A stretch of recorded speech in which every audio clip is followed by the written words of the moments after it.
Sobat Karir, berjumpa kembali dengan saya Christine Jarafi di Ruang Karir, Semangat Berkarir. Pada kesempatan kali ini, Ruang Karir akan membahas mengenai tantangan profesi hubungan industrial di Jawa Timur. Nah, seperti yang kita ketahui bahwa Jawa Timur merupakan basis industri yang memiliki pekerja dan perusahaan yang sangat banyak, sehingga akan menimbulkan perselisihan antara pekerja dan perusahaan. Tentunya hal ini kita membutuhkan sebuah profesi yang menangani perselisihan tersebut, yaitu mediator hubungan industrial. Mungkin Sobat Karir banyak yang belum kenal ya, apa sih mediator hubungan industrial atau biasa disebut dengan mediator HI. Nah, pada kesempatan kali ini saya telah hadir bersama mediator hubungan industrial. Beliau adalah Bapak Ruli, seorang mediator hubungan industrial ahli media dan Ketua Tim Kerja Penyelesaian Perselisihan Hubungan Industrial dari Dinas Tenaga Kerja dan Transmigrasi Provinsi Jawa Timur. Halo Bapak Ruli, bagaimana kabarnya? Halo, baik, sehat Mbak, terima kasih. Sehat ya Bapak ya, baik, terima kasih Bapak telah hadir di Ruang Karir pada kesempatan kali ini. Nah, Bapak Ruli, seperti kita tahu bahwa Jawa Timur itu mempunyai atau merupakan basis industri yang sangat besar ya Pak ya, punya pekerja dan perusahaan yang sangat banyak gitu, bahkan mungkin ribuan ya Pak ya. Nah, tentunya hal ini akan menimbulkan beberapa perselisihan antara pekerja dengan perusahaan. Kira-kira Bapak selama ini perselisihan tersebut itu sumbernya dari mana sih Pak? Dan urgensi untuk segera menyelesaikan perselisihan tersebut seperti apa? Baik, terima kasih Mbak. Jadi kalau boleh saya cerita, perusahaan itu kan bisa diibaratkan sebuah rumah Mbak ya. Dari sebuah rumah itu isinya ada dua pihak di situ. Ada pihak pengusaha dan pihak pekerja, di mana masing-masing pihak ini punya kepentingan masing-masing. Pengusaha menginginkan agar perusahaan itu bisa profit, kinerja pekerjanya bisa tinggi, terus bagaimana juga terus kemudian berkelanjutan terus menerus. Sedangkan si pekerja menginginkan ketika dia masuk di sebuah perusahaan itu bagaimana dia bisa mendapatkan penghasilan, kesejahteraan yang layak untuk dia dan keluarganya. Tentunya ini dalam perjalanannya pasti akan menimbulkan sebuah gesekan-gesekan atau bahkan sampai timbul sebuah perselisihan. Jadi berawal dari hubungan kerja yang seperti itu, pastinya ada kepentingan yang berbeda yang akan menjadi pemicu terjadinya perselisihan. Awalnya seperti itu, nanti bisa kemudian berujung ke PHK dan segala macam. Tapi itu sebisa mungkin memang ada kiat-kiat di internal perusahaan yang untuk meredam hal bisa tidak terlalu bisa keluar sampai ke kita. Itu kita upayakan Mbak biasanya. Oke, jadi mungkin kalau saya boleh ambil ini adanya perbedaan kepentingan ya Pak ya, yang itu akan menimbulkan perselisihan. Intinya dari situ. Oke, nah kita bahas tentang perselisihan nih Pak. Ada beberapa jenis perselisihan. Ada perselisihan karena PHK atau pemutusan hubungan kerja, kemudian perselisihan kepentingan juga ya Pak ya, dan perselisihan hak gitu. Nah, bisa dijelaskan nggak sih Pak bedanya ketiga perselisihan ini itu seperti apa dan mungkin penanganannya? Oke, jadi mungkin sedikit koreksi Mbak ya. Jadi perselisihan itu ada 4 sebenarnya. Oh, ada 4 ya Pak ya? Perselisihan hak, ada perselisihan kepentingan, ada perselisihan PHK, satu lagi perselisihan antar serikat pekerja, serikat buruh. Jadi untuk masing-masing perselisihan ini tentunya ada penanganan tersendiri. Berbeda ya Pak ya. Terutama yang terkait perselisihan PHK ini biasanya yang lebih banyak masuk ke kita yang kita tangani itu adalah perselisihan PHK. Karena ini menyangkut kelanjutan bagaimana si pekerja ini setelah di PHK terus kemudian dia bisa melanjutkan kehidupannya itu seperti apa. Tentunya ini akan mendapat perhatian khusus dari kita. Terus bagaimana hak-haknya setelah di PHK nanti tetap berjalan. Kemudian juga terus bagaimana jaminan sosialnya dan segala macam itu yang menjadi prioritas kita, dan memang itu jenis perselisihan yang sering masuk ke kita untuk kita tangani di luar 3 perselisihan yang lainnya. Jadi yang paling banyak ini kasus PHK ya Pak ya. Oke, baik. Nah, dari perselisihan ini jadi peran mediatornya itu di mana Pak? Apakah dari 3 perselisihan tersebut itu harus dimasukkan posisi mediator atau tidak, dan seberapa besar sih Pak peran mediator itu dalam proses penyelesaian dari perselisihan tersebut? Jadi seperti yang saya sampaikan di awal tadi, ketika terjadi sebuah perselisihan di perusahaan, kita mendorong agar mereka atau para pihak ini, pengusaha dan pekerja, itu menyelesaikan di internal dulu. Selesaikan itu di internal dulu, jangan sampai itu keluar ke kita, jangan sampai itu terus kemudian mencatatkan istilahnya, mencatatkan perselisihan ke kita untuk kita fasilitasi, apalagi nanti sampai ke pengadilan, jangan sampai itu terjadi. Makanya Terus kenapa kita dorong? Sebenarnya kita kalau balik lagi ke fungsinya mediator itu ada 3 Mbak. Baik. Ada fungsi pembinaan, ada fungsi penyelesaian perselisihan, juga ada fungsi pengembangan hubungan industrial itu sendiri. Nah, kita dorong di fungsi pembinaan dari mediator ini biasanya kita dorong untuk perusahaan membentuk LKS Bipartit di situ. Jadi LKS Bipartit itu forum komunikasi yang ada di internal perusahaan. Jadi ketika ada bibit-bibit perselisihan itu muncul atau timbul di situ, maka sampaikan di forum itu. Kenapa masalah itu bisa timbul, terus bagaimana solusi untuk menyelesaikan itu. Jangan sampai terus kemudian ini ke-blow up, meledak jadi sebuah permasalahan perselisihan lebih besar. Makanya kita dorong untuk perusahaan yang sudah memiliki 50 pekerja sekurang-kurangnya atau lebih, bentuklah LKS Bipartit. Jadi musyawarahkan dulu di situ, jangan sampai keluar dulu. Seperti itu, Mbak. Untuk LKS Bipartit ini terdiri dari siapa saja Pak unsur-unsurnya? Oke, jadi untuk unsur-unsur yang ada di dalam forum itu ada perwakilan dari perusahaan, dari manajemen, ada dari perwakilan dari pekerja. Serikat buruh mungkin Pak? Ya. Kalau ada serikat buruh yang duduk di situ. Kalau nggak ada serikat buruh ya perwakilan dari pekerja. Jadi fungsinya sih sebenarnya sederhana, cuman itu perannya cukup besar. Jadi nggak cuman masalah perselisihan aja yang dibahas di situ, tapi juga mungkin masalah target perusahaan bisa dibawa ke situ, mungkin ada masalah keinginan dari pekerja untuk kenaikan insentif dan segala macam untuk tahun depan atau seperti apa, itu bisa sebenarnya dibahas di situ. Dan itu kalau menurut saya itu merupakan sebuah forum yang efektif untuk mencegah terjadi permasalahan ketenagakerjaan yang lebih besar di perusahaan. Jadi mungkin sebelum ke mediator, forum tersebut yang bisa berfungsi gitu ya Pak ya, untuk menyelesaikan perselisihan dalam perusahaan tersebut. Betul. Oke. Kalau memang tidak bisa berarti harus ke mediator gitu ya Pak ya. Itu jalan terakhir. Jalan terakhir ya Pak ya. Oh berarti itu udah maksimal sekali, belum bisa mentok baru ke mediator ya Pak ya. Baik. Kemudian nih Pak, bisa digambarkan atau dijelaskan secara detail. Mungkin Sobat Karya di rumah itu pengen lebih tahu apa sih mediator itu gitu ya Pak ya. Profesi mediator hubungan industrial itu seperti apa. Kemudian peran penting dalam mendukung harmoni hubungan kerja di perusahaan. Oke, jadi mediator hubungan industrial kami ini merupakan pejabat ya kalau saya ngomong. Baik. Pejabat yang ditunjuk oleh pemerintah untuk menengahi permasalahan-permasalahan ketenagakerjaan, khususnya perselisihan hubungan industrial yang terdiri dari 4 tadi. Jadi kami ini memiliki semacam ketetapan dari menteri waktu itu untuk ditetapkan untuk menyelesaikan perselisihan hubungan di wilayah kerja kita. Jadi ada yang di kabupaten kota, ada yang di provinsi, ada yang di pusat gitu. Jadi tugas kita seperti yang saya sampaikan tadi ada 3, ada pengembangan, ada penyelesaian perselisihan, dan juga ada pembinaan bagi perusahaan. Jadi kurang lebihnya seperti itu kalau gambaran mediatornya sendiri, Mbak. Oke, jadi memang mediator ini difungsikan di berbagai daerah ya Pak ya. Jadi sektornya ada kabupaten kota, kemudian provinsi dan pusat. Dan pastinya itu akan menangani perusahaan-perusahaan yang ada di daerah tersebut. Seperti itu ya Pak ya, di wilayah masing-masing ya. Oke Pak Ruli, pertanyaan selanjutnya nih mungkin akan mengulas secara pribadi nih. Nah, saya ingin tahu nih, kenapa sih dulu Pak Ruli atau termotivasi memilih mediator hubungan industrial sebagai profesi sekarang? Tapi tunggu dulu ya Pak Ruli, jangan dijawab. Ya, kita akan kembali setelah pesan-pesan berikut. Tetap di Ruang Karir, semangat berkarir.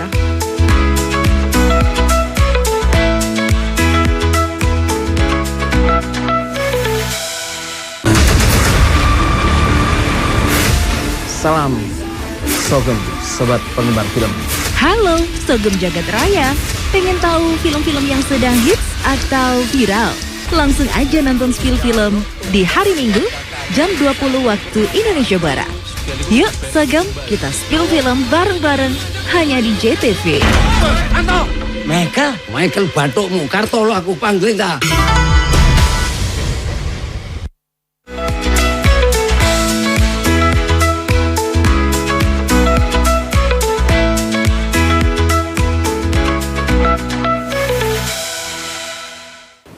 Kembali lagi di Ruang Karir, semangat berkarir. Nah, baik Pak Ruli, tadi pertanyaan terakhir saya nih. Sebelumnya belum dijawab nih, kira-kira motivasi atau kenapa sih dulu Pak Ruli memilih untuk menekuni profesi sebagai mediator hubungan industrial? Boleh diceritakan nggak Pak?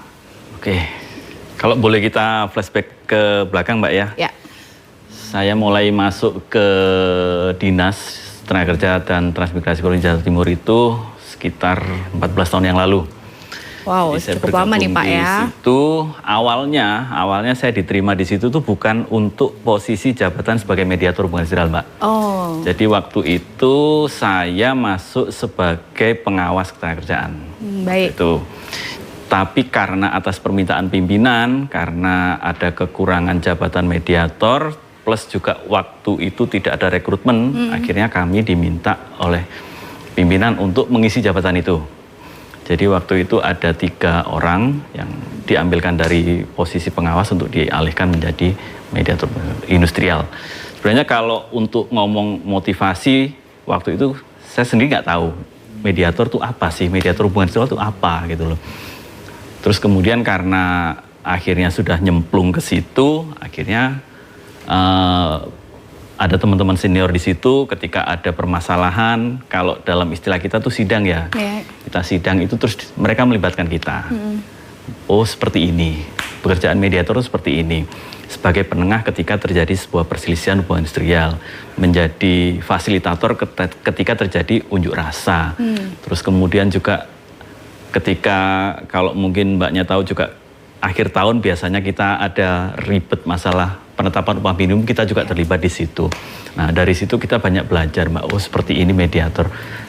Asik juga gitu Mbak, meskipun ya memang yang dihadapin kebanyakan masalah ya, masalah. Ada ketakutan nggak Pak rasanya? Jadi aduh ini kayaknya kalau aku jadi mediator nanti akan bertemu dengan berbagai masalah seperti itu. Awalnya memang ada ketakutan seperti itu. Cuman berjalannya waktu, biasanya kalau kita ketemu serikat pekerja demo teriak-teriak gitu. Ya teriak-teriak di situ di demo, tapi di luar ya kita biasa ya, kita temenan gitu kan.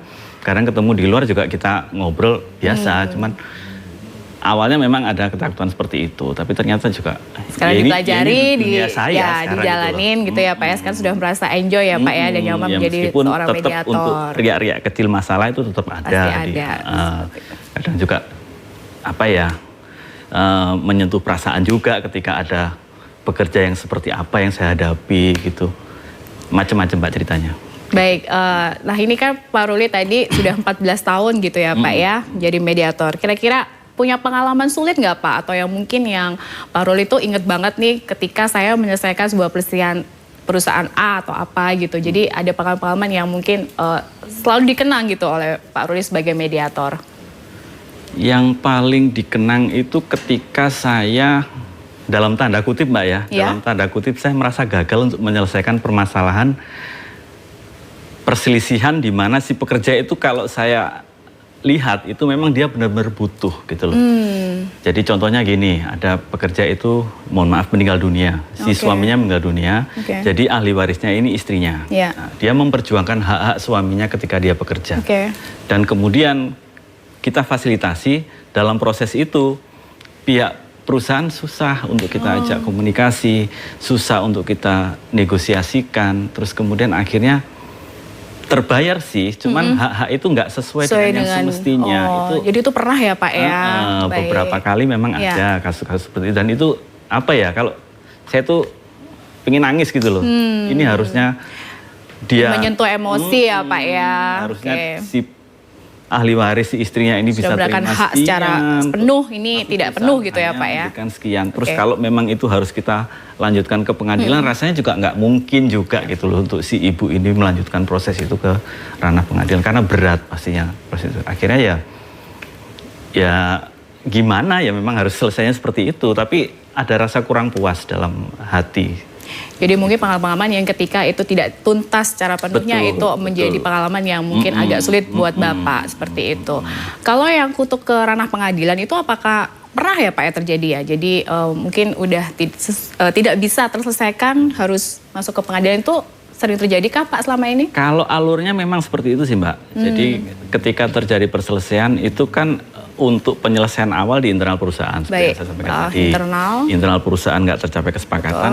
Ke mediator. Ke kami, mediator. Di mediator pun belum ada kesepakatan, masih ada upaya berikutnya, yaitu ke pengadilan. Nah, upaya-upaya seperti itu nggak sedikit memang. Jadi yang banyak terjadi memang harus ke pengadilan pada akhirnya. Meskipun juga banyak yang selesai di tahap mediasi dengan perjanjian bersama, dengan kesepakatan yang tercapai. Tapi untuk yang masuk ke pengadilan pun juga banyak. Tapi kalau memang perusahaan itu sebenarnya mampu dan si pekerja juga biasanya ada yang memakai kuasa hukum, itu pun kita nggak masalah gitu loh. Tapi kalau untuk permasalahan di mana si pekerjanya ini kemudian terus saya lihat ini nggak mungkin kalau sampai ke pengadilan, itu yang berat buat kita sebagai mediator, Mbak. Seperti Baik, jadi ini kalau saya boleh rangkum itu merupakan alur kerja dari mediator juga ya Pak ya. betul. Jadi dari internal perusahaan, kalau tidak bisa ke mediator, dan kalau memang tidak selesai di mediator akan maju ke ranah Lanjut ke pengadilan. pengadilan. Nah ini kira-kira ini apa sih Pak yang membuat kok sampai pengadilan itu? Itu alotnya di mana nih Pak penyelesaian masalah ya? Apakah dari sisi perusahaannya kah atau pekerjanya atau seperti apa? Jadi kalau tugas kita itu kan mendamaikan, Pak ya. Iya. Mendamaikan antara pekerja dengan pengusaha di situ. Jadi tidak selalu ketika kita temui para pihak ini untuk penyelesaian permasalahan itu bisa dengan mudah kita arahkan untuk mencapai sebuah kesepakatan.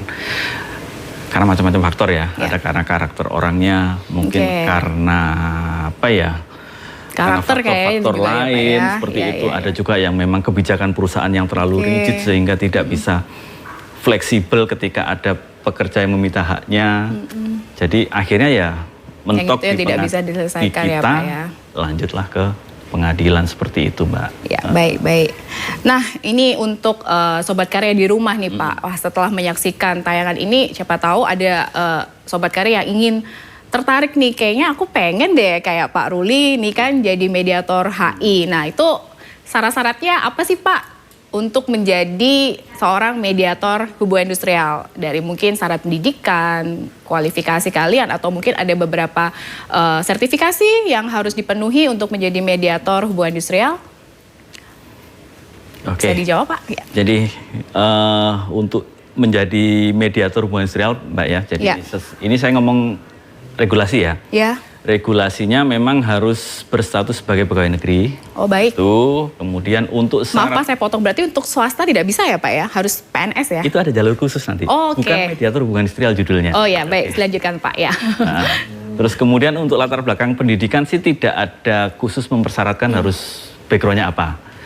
Tapi kalau untuk lebih pasnya memang dari hukum. Sarjana hukum ya Sarjana Pak ya? hukum, karena Baik. ini akan terkait dengan masalah hukum acara, terkait dengan regulasi yang ada beberapa yang memang perlu harus dipahami, termasuk juga hukum formil dan material yang harus berjalan seperti apa. Jadi kalau yang lebih pas memang hukum. Meskipun perlu juga ada background psikologi, mungkin bisa, baik, ya. itu kan bisa membaca watak orang ya ketika Baik. kita menghadapi orang di pertemuan mediasi seperti itu, Mbak. Ya.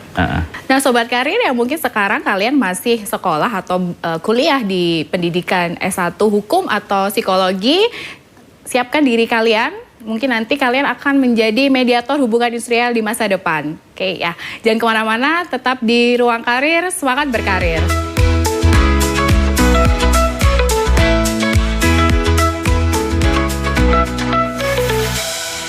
Hujan deras bare angin pendel muter nerak wilayah Kelurahan Rejomulyo, Kutha Medion Jumat sore. 24 wong lanang hombreng sing nglakokno bancaan pedang-pedangan iku saiki ya wis ditetepno dadi tersangka.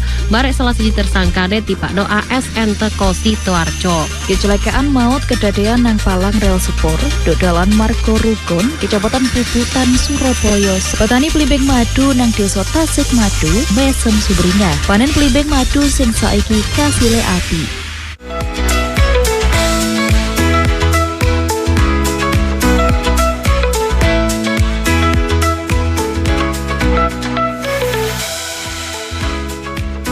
Halo Sobat Karir, jumpa lagi dengan kami berdua dari Dinas Tenaga Kerja dan Transmigrasi Provinsi Jawa Timur.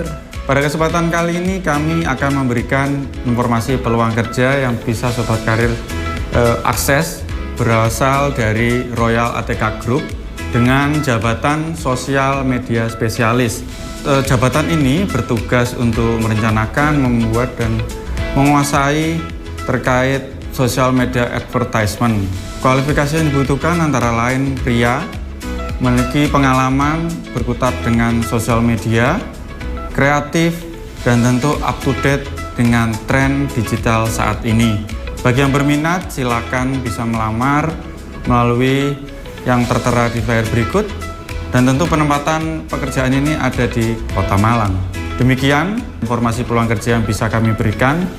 Silakan Sobat Karir akses, lamar sesuai dengan minat dan bakat Sobat Karir sekalian. Mungkin itu yang bisa kami sampaikan, dan semangat berkarir. Kembali lagi di Ruang Karir, semangat berkarir. Nah, Pak Ruli, ini tadi sudah dijelaskan ya, untuk pendidikan mungkin S1 Hukum atau Psikologi. Untuk sertifikasi Pak Ruli, apakah untuk menjadi seorang mediator HI itu perlu sertifikasi khusus? Baik, jadi untuk menjadi seorang mediator HI itu memang ada pendidikan khususnya, Mbak. Jadi pendidikan khusus terkait mediator hubungan industrial. Kalau waktu saya dulu itu pendidikannya 3,5 bulan, Mbak. 3,5 bulan di bawah Kementerian Ketenagakerjaan. Jadi di Pusdiklatnya Kementerian Ketenagakerjaan di Bogor, 3,5 bulan. Cuman untuk beberapa teman-teman yang di angkatan yang setelah saya ini hybrid, jadi ada onsite 1 bulan kalau nggak salah ya, terus selebihnya online, terus kemudian ada juga setelahnya ada PKL namanya, jadi kayak semacam PKL di perusahaan, jadi di situ dia kayak semacam mengetahui langsung kondisi perusahaan, proses produksi seperti apa, kondisi hubungan industrialnya di internal perusahaan itu seperti apa. Jadi benar-benar teman-teman yang nantinya akan menjadi mediator itu akan dikenalkan dengan real kondisi di perusahaan itu seperti apa. Termasuk apakah di dalam perusahaan itu ada konflik-konflik, ataukah mungkin ada pengaturan terkait dengan peraturan perusahaannya yang nggak pas, atau mungkin ada jam kerja yang nggak pas, itu jadi mereka paham di situ seperti apa. Terus juga di situ juga teman-teman mediator yang nantinya akan langsung menjadi mediator akan tahu di situ. Terus permasalahan seperti ini tuh penyelesaiannya seperti apa. Jadi mereka jadi sudah terbiasa sebelum mereka terjun langsung menjadi seorang mediator udah tahu gambaran-gambaran seperti apa. Terus kemudian di luar itu tetap kita juga ada namanya tahu ya, kalau di perusahaan itu ada namanya struktur skala upah. Itu pun kita juga minimal tahu, kenal, jadi seperti apa menyusun itu. Jadi struktur skala upah itu namanya susunan upah dari bawah ke atas. Jadi ada jabatan-jabatan tertentu yang nilainya upah sekian karena ada bobot kerja sekian, risiko kerja sekian, itu harus tahu, dan itu ada sertifikat khusus di situ. Jadi ada pendidikan khususnya untuk situ ya, Pak ya? Apa ya namanya? Itu masuk di dalam yang diklat 3 bulan tadi? Di berbeda? Situ ada, kemudian ada lagi, berbeda lagi di situ. Itu kalau nggak salah 1 bulan atau 2 minggu gitu ya. Terus kemudian ada lagi terkait dengan penyusunan syarat kerja, itu juga ada lagi, nanti ada ya sama 2 minggu atau 1 bulan seperti itu. Jadi memang ada beberapa hal yang memang kita harus kenal, harus kita tahu, harus kita kuasai di situ. Meskipun juga kesempatan itu tidak semua mediator punya. Jadi memang ada beberapa orang saja yang kita punya, yang punya sertifikasi struktur skala upah, sertifikasi syarat kerja itu ada, tapi tidak semua mediator di tempat kita punya. Betul. Jadi memang ada beberapa orang-orang khusus ya yang dipilih oleh. Apakah itu orang-orang yang ada di pusat mungkin Pak, atau itu disesuaikan dengan skala kondisi wilayahnya, misalnya di strata kabupaten kota atau provinsi? Biasanya dari pusat mereka sudah menentukan ya, ini nama ini ikutkan pelatihan ini, seperti itu. Jadi ya harusnya memang semua punya keahlian yang sama ya, cuman karena mungkin ada keterbatasan, jadi akhirnya cuman beberapa aja yang memiliki keahlian itu di tempat kita, seperti itu, Mbak. Jadi untuk sertifikasi kalian ini akan dilaksanakan setelah sudah menjadi mediator HI ya Pak. Jadi untuk sebelumnya tidak perlu ya Pak ya untuk ada sertifikasi gitu ya. Baik, selanjutnya nih Pak Ruli, untuk case-case yang ada di masyarakat, banyak sekali beberapa ada unjuk rasa, demo buruh, seperti itu ya, yang bahkan di Jawa Timur tuh lumayan nih sering terjadi gitu. Nah itu bisa dijelaskan nggak sih Pak, itu fenomena seperti itu yang ditangani oleh mediator HI itu seperti apa?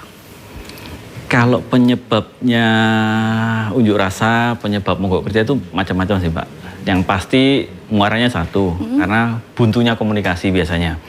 Jadi komunikasi antara pekerja dengan manajemen itu tidak terjalin, tidak terjaga dengan baik, akhirnya meluaplah mereka melalui unjuk rasa dan mogok kerja. Tapi secara aturan memang itu legal, diperbolehkan memang.